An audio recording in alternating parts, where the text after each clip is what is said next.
ይሁና ከማለት በስተቀር አይወጣኝ ክፉማ ልናገር ይሁና ከማለት በስተቀር አይወጣኝ ክፉማ ልናገር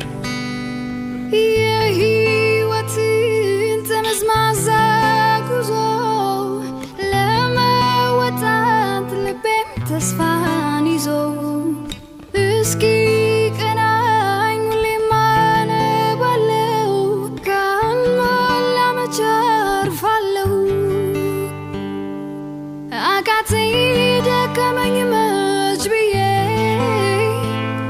አድራለሁ የመጣውን ችዬ አቃተኝ ሰለቸኝ መች ብዬ አድራለሁ የመጣውን ችዬ ስሜትሽ ከሙዚቃ ጋር በጣም የተጣጣመ ነበር